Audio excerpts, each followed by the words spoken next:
Hey, good afternoon, everybody. This is Ryan with Road, Field, and Home with Ryan and Sophia. Just wanted to check in today. It's January 13th, I believe, 2020. Out here outside of Joplin, Missouri at the Downstream Casino Resort, Exit 1. Outside of Joplin is actually the parking lots in Kansas, the casino, and all that whatnot's over on the Oklahoma side. Not a bad place to park if you're in the area, pretty quiet. You got a couple restaurants, bar, all that type of stuff, gambling if you're into that. Walk across the parking lot. But I want to kind of get into the reason that I'm here. Actually did my last delivery down in Fort Worth, Texas. Did a drop and hook down there in the middle of the night on Sunday the 12th. I was down there about 2 a.m. And I actually had to run up here to Baxter Springs, Kansas, where I'm picking up my next load, going back over to Pennsylvania, not too far from home, outside of Pittsburgh, to get me back up northeastern Ohio with a decent rate. But the whole purpose of the video, I want to talk about the state of Texas and why I've avoided it most of my owner-operator career.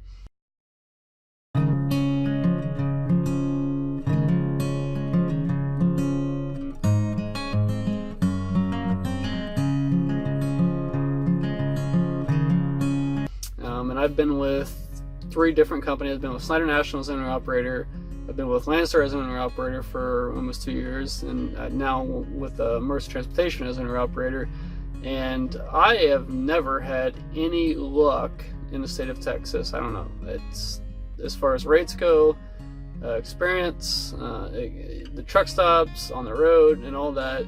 And I don't want to put a disclaimer out there. I'm not trying to, I know you people in Texas, you're great people. And there's a lot of pride there, so I'm not trying to discredit you or belittle anybody or anything like that. But like I said, my experiences in Texas, as far as being an owner-operator trucker, have not been great, and I try to stay away from it. And we'll just leave it at that. So, I've been out on the road since the 26th of January. I took a load from Michigan, picked up prior to Christmas, went home for Christmas for a couple days, left it on the 26th. It was a trade show load going to CES 2020, Consumer Electronics Show out there, trade show. Most of you that are in the phones, computers, probably all heard of that. Down there, it was at the Hard Rock Casino. So I took that load out of up by Detroit, picked up, went home for a couple days, left it on the night of the 26th. I delivered that on the 30th out there. Wasn't a lot going on. The 30th, 31st was kind of a bad time to be doing deliveries because everybody shuts down. So I found the load out of San Diego, actually going back to Ardmore, Oklahoma, not too far from Dallas, just up the road, 150 miles from Dallas, Fort Worth. So I got a pretty good rate on that coming out of San Diego. Brought that out here. I think it was like at $1.55 or so. Taking that load, it was only like 5,000 pounds, so pretty good light load. Brought that over to Oklahoma. I was actually looking for something back home. I usually search 300-mile radius initially.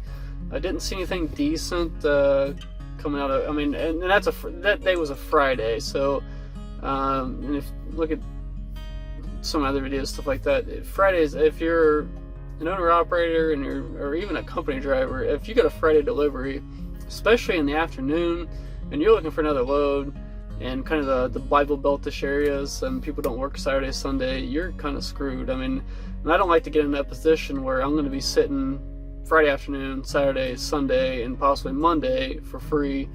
So got on the board. I found a load out of San Antonio. Like I said, initially I was looking to get back to Ohio, and I just wasn't seeing anything on a Friday. So I found a load out of San Antonio, drop and hook, Carrier air conditioners. So it was going back out to California, and that really wasn't what I was wanting to do, but it was paying like $1.75 drop and hook pickup, 24 hours. I could pick it up on Saturday, so that alleviated the weekend problem, and it was only 4 hours down the road. And like I said, it was a halfway decent rate going back. Kind of a California sampler. Had one drop in the Los Angeles area, up there, kind of, where was that at? Kind of a little bit west of Burbank. Chatsworth was where it was at. So I had one delivery there, then I had 2 deliveries up in the Bay Area. One was South San Francisco, and the other one was up by Martinez, I believe it was. But like I said, it paid drop and hook, light load, 20,000 pounds I think it was, and it was like $1.75. And like I said, I could pick up on the weekend and keep moving. Wasn't in a big rush to get back home yet. I don't normally like to be out every 2 weeks, but you know, I was kind of pushing it. So I took that load, went back out to California. Wasn't seeing a whole lot. I mean, there was one load that was going back to Canton, Ohio, which is not too far from where I'm out of, and it was paying like $1.25, and it was 40,000 pounds. And I don't like pulling those heavy loads, especially if you're going to have to go across 80, across the mountain ranges, deal with snow. And my truck, I mean, even with a light load, with an ISX 15 Cummins, and it's turned up to about 525 horsepower. And I like to run the speed limits, so I mean, the best case scenario with a load like that, I'm probably going to be about 5.5 miles a gallon. So I opted against that. I seen another load pop up down in Madera, California, which I've done the load in the past. It's a drop and hook, or it's a live load in California, which the people there, it's Georgia Pacific, really cool, nice people there, great, nice people to talk to, great experience. Never had, you know, no issues. So last time I was there, and when I got loaded there last time, you know, same deal, no problems, great people. I got loaded there, and it's going back to Fort Worth, Texas. Drop and hook at literally downtown, where I-30 and I-35 come together down there at Dan and Yogurt, that plant down there. And and the only reason I took it was because of the drop and hook, and I can do it. You got a 24-hour window, so you can come down there at 2 a.m. and 2 a.m. on a Sunday is not a bad time to come down there. So took the load, and then I started looking for loads coming out of the Dallas. Like at Mercer, we have a load coordinator who's supposed to be kind of helping you out, and looking for loads. But I know I've getting ready to put another video out there, kind of the Mercer versus Landstar type thing, since I've been at both, or you know, kind of more about Mercer. But that's one of the main differences between a lot of other, you know, select your own load, you know, where you kind of work yourself load boards, is that Mercer has these load coordinators that are supposed to be helping out. So I kind of asked her about it, and I said, well, what do you think about this load? Because I kind of want to keep them. I like doing my own thing. I like picking my own loads, like, and all that. I don't really want to deal with anybody else. But I will ask them for their opinion, what they think about this. And she's, oh yeah, we can get you a decent load out there. So I booked that load. I do it, and I always try to stay about a week out as far as my bookings goes, because I don't really do anything much under. I try to stay right around 2,000 mile trips. Is typically, so I can book a little bit farther out. So I'm trying to stay about a week out as far as my load bookings go. So she's like, yeah, we can find a load, and you know, you should be able to get $1.60, $1.70 coming out of there. So I'm looking a week out. I'm looking for something a month, since I know I'm going to deliver this load Sunday night, or Saturday night, early Sunday a.m., 2 o'clock, 3 o'clock in the morning. That's what I did it the last time, and that's what I did this time as well.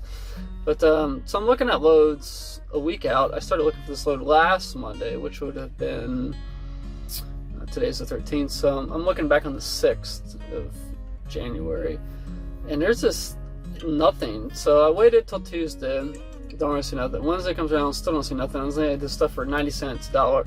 Then I expand my search out to 500 miles, because I'd rather not sit, you know, because if, again, that's a whole other topic for another video, is that if that time, you know, my house payment, car payments, if you have them, credit card bills, utility bills, all that stuff's not based in cents per mile. It's based in time. It's calendar.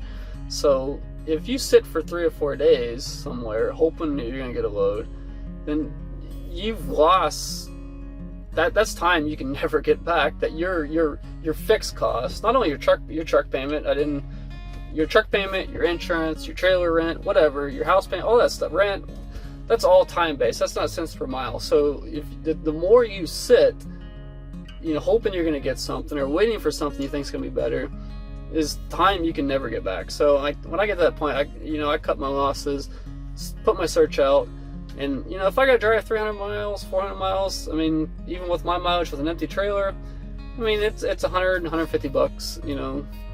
It's better than sitting for 3 or 4 days. So I've expanded my search. I found this load up here in Baxter Springs. It's only 25,000 pounds. It's going just a little bit east of Pittsburgh, so only about 3 hours from my house. So I can drop the load and go back home. I don't want to. Typically, I don't, in Pennsylvania, I try not to go any farther east of I-81, because then you get into that spotted lanternfly and all that BS they got going over there, and I don't want anything to do with that. Plus, the roads are terrible. The tolls and fuel tax, fuel price, all that type of stuff is terrible out there. So I don't go any farther than that. But so I found this load and booked it, and I'm up here now. But kind of going back to Texas, I mean, I've, again, with 3 different companies, and they're working with hundreds, if not thousands, of freight brokers. You're looking at Snyder National, Landstar, and Immerse Transportation. And every single time I've went to Texas, I've vowed never to go back there. Because, I mean, as an owner-operator, as a company driver, your experience might be different, except for some aspects that I'm going to get into. But,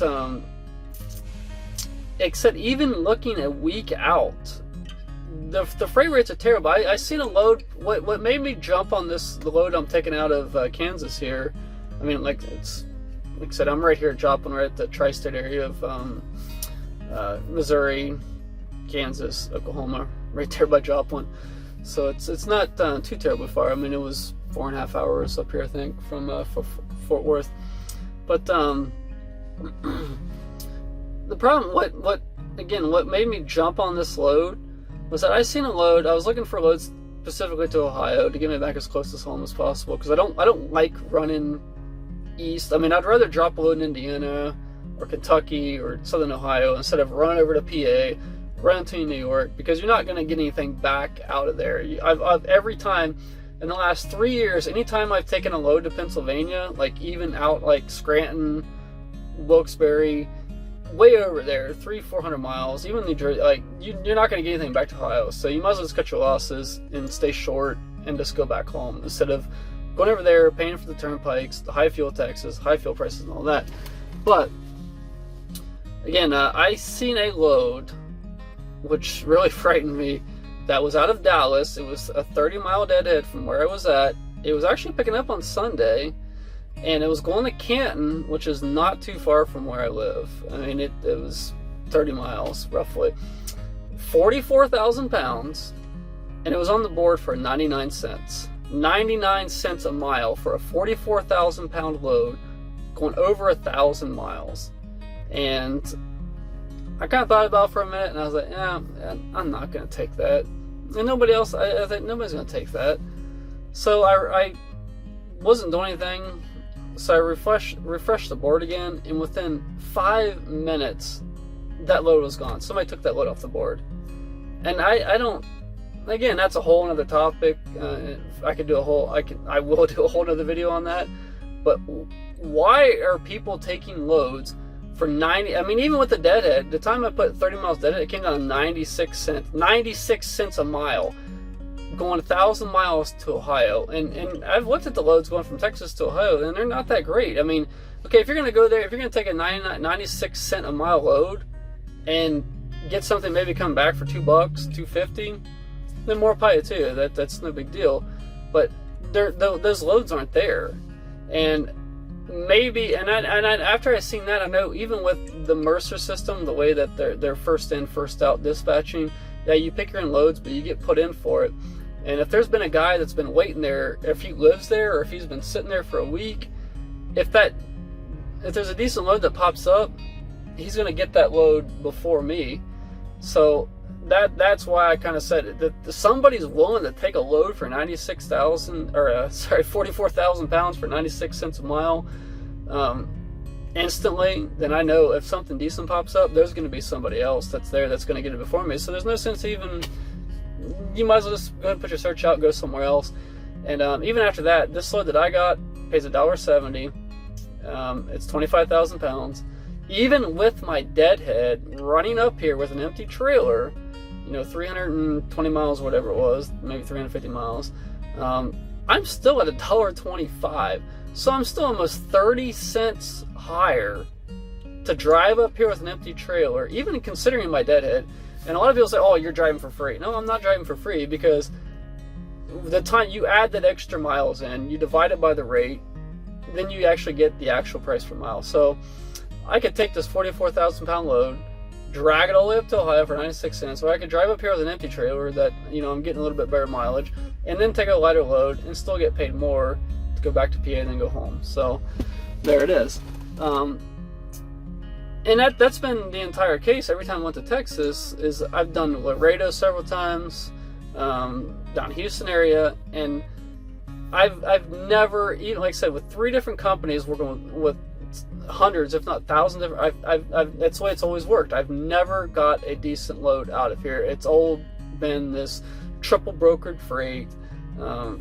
It's just garbage, and on top of that, and again, like I said, that the way with this load and the loads I've done, the last couple loads times I've been down here, the way that Mercer does it with the first in first out, could exacerbate that the problem. As far as if you're coming in, you're wanting to get a load, I'm not going to sit somewhere. I mean, for 3 or 4 days, it ain't going to happen. But beyond that, I don't know what it is with people in Texas, but they are probably some of the worst drivers in the entire country. And this is coming from somebody I've had my truck in all 48 states, even though now there's a lot of states I don't go to, like that northeast corner of Florida and all that. I don't go down there. I don't go to the Carolinas. I don't go to Georgia. I actually would rather go up to the northeast, up to Maine, Connecticut, and all that, than go down that area, depending on the rates. But I don't know what it is with Texas drivers, but I run the speed limits. If it's 75, I set the cruise on 75 and I roll. And and the reason I do that is because I know managing my time as a solo operation owner operator, my time is more valuable than what the fuel is. And if you do the math, and if you're trying to stay rolling, you get into your recap hours, your 70 hour and all that, you'll figure that out, that the time you figure in what little you're saving on fuel by running a lot slower, the time catches up with you. Then you're forced into doing these 34-hour restarts, forced to sit, and that time is gone, and you can't recoup it. So like I said, I run the speed limits, and I don't know what it is with people in Texas, the four-wheelers, aka the motoring public, your passenger cars, pickup trucks, all that. They'll be running, okay, I run at night. You'll be coming up, you'll be running down the highway, run 75 mile an hour, whatever the speed limit is. If it's 80, when you get into West Texas, and you set the cruise, I don't typically run 80, I'll set it 77, 78, and you'll be running, like I said, you'll have the cruise set, you're running a consistent speed, you'll come up on these people, they're running 10, 15 mile an hour speed limit, you get up next to them, like, I don't tailgate people. I see them coming up 300-400 feet behind them, I put my signal on, I get over in the left lane, try to make a nice clean pass. So I get up next to them, and all of a sudden my front bumper gets to their back bumper or the center of the car, and all of a sudden we're not going anywhere anymore. We're all going the same speed. And I'm like, okay, I've had my cruise set and I've got up to you from God knows how far back. Now I'm right next to you and somehow we're going the same speed. Then they'll speed up. And then you back off, you get over, and a mile down the road, you're getting right up upon them again. And you just play this constant game. Like, I don't know if it's ego or it's just, and you just play this constant game with these people. Like, they don't want you to pass them for some reason. They don't want a truck to be ahead of them, and I don't understand why, because I don't know why you'd want if a guy's running with a cruise control set, trying to get down the road, you got a certain time, a date, and a location you need to be, and you've done the calculations, you know how fast you got to run. I mean, I plan my stuff down to the minute. I know I'm going to stop here at this time, and I'm watching my GPS, and like I start dropping minutes, and it gets, I don't want to back. You want to stay on schedule, just like a locomotive engineer or whatever, a pilot, and that's the way I run things. to stay efficient, maximize my time. And that's the way you make money in this business. You got to maximize. This is one of the few businesses, few professions where you're on a stopwatch. From the time you start, you got 14 hours, you got 11 hours of drive time, and you got 70 hours in 8 days. And that's the fact. So you got to maximize every minute of the time you have available. If you're not, then you're not going to make the money. I mean, maybe you don't want it. I mean, maybe a lot of people out here on vacation, flip-flops and sweatpants and everything else, and and more pie too, I guess, if that's what I do. But I'm out here when I'm on the road and I'm away from my family. I don't want to sit in a truck stop for a day and a half for free. I want to be making money. Then when I get home, I'll sit for free. But it's just frustrating when you're trying to get somewhere. And again, Texas is one of the worst places. I don't know. I came through Fort Worth, at 2 o'clock, 3 o'clock in the morning. I pulled in there down at Dannon at 2 o'clock. Pulled out there about 3 o'clock after my drop and hook. And I get in the express lanes coming out the 121. And it's 75. I go ahead and kick her up 75, set the cruise on. I come up on a guy in a little minivan at 3 o'clock in the morning. He's running. I come around him. Then he like flips out and he's got to like whips it out, comes back around me, takes off real quick, and a mile up the road, I'm right behind him again. And this is with every driver. It seems like 95% of the drivers out here, they act like that. And you think like I said, I think Texas. I think like, pro America, open roads, the cowboy, and all that big type of stuff. And the way they act is it's just disrespectful. I mean, why? This is my office. I'm out here. I'm on the road. This is my place of work. And why are you going to play games with me? If you don't want to run, then just let me go by. And again, that's a whole nother can of worms and a whole nother topic for a video that I could go on for as long as this one or longer. But again, that's one of the. It's very frustrating, and in Texas, I mean, if I'm going through the major cities, even outside the major cities, I shut it down at 7 o'clock in the morning. I start about 10, and I'll shut it down at 7, because after that, you might as well forget it. You're just wasting. Again, that goes into that time management. You're just wasting your time. If you're trying to fight these people, then all the trucks get on the road, and you got the guys that are running 60 mile an hour, if that want to keep jumping out into the left lanes, and then you're just wasting your time. But and so that's that. Like I said, I could go on for hours about these four-wheel drivers and whatnot, and the way they act and how childish they act. And I don't know if it's self-entitlement or the social media or the distraction, because you see a lot of them at my dash cam. Well, it captures their phones up in their hands when they're driving down the road, or they're watching movies and all that. But the last thing I want to discuss is the infrastructure down here. The truck stops that I see in Texas, they are just ratted out. I mean, you got big TAs, Petros, Flying J's, and most of them, you go in and take a shower, the shower handles are broke. It's broken off and hanging down. You got your hangers on the door, hangers on the wall to hang your towel stuff up. They're broken off. You go out to the fuel pumps.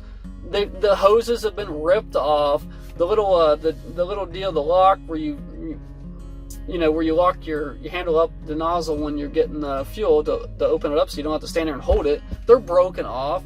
And I'm like, how did this stuff don't just break? Like, somebody has to be like breaking this stuff off on purpose.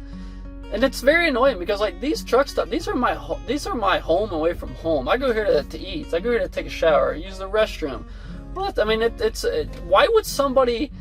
The stuff that I see, it ain't this normal wear and tear. Somebody's actually breaking this stuff, and I don't know why you would. And then there's garbage all over the place. Everything's tore up, and it's just sad because I don't know. The people that are coming here that are probably doing this are repeat. They come here all the time. So like, why are you gonna go into your own house and break the faucet off the sink and tear the hooks off the wall? I mean, it just, in this area, like I said, down in Texas and in the South in general, it seems to be a common theme. And like I said, nothing against anybody, or no disrespect to anybody that lives down there. I just don't know why people would treat a place that you depend on, or you know, your second home, why you disrespect it and destroy everything. So it's just kind of a bad situation all around. Like I said, with the low rates, the way people drive down here, and it's not only Texas, it seems like kind of the greater Texas area, a little bit of New Mexico, and Oklahoma's pretty bad too. If you're going up I-44 through Tulsa and Oklahoma City, they drive like that too, the people in the cars. I don't know why. They act like, you know, they don't want to run as fast as you, but they got to be ahead of you. So they got to be in front for some reason. So it just, if you're trying to get somewhere, trying to make time, you just want to set your cruise, you want to be left alone and just cruise, it's almost impossible with the way these people act. But again, I just wanted to put that out there, you know, for, this has gone a lot longer than I intended, but like I said, it went on a couple rants there. But like I said, let me know what you think in the comments. If you guys have any, if you're one of those people in those cars, those four-wheelers, pickup trucks and whatnot that drive like that, maybe you have an explanation, or maybe you don't care. But I'm just curious as to why, if you don't want to run what somebody else is running, why do you act like you have to be in front of somebody? Then you freak out and speed up and get ahead of them and act like an idiot. I mean, it's just grow up. I mean, we're adults out here. We're not 8 years old or a 16-year-old that just got your license, if 16-year-olds even get their license anymore. But again, if you like it, or if you got something to say, put something in the comments, and stay tuned for the next one. Thanks. Bye.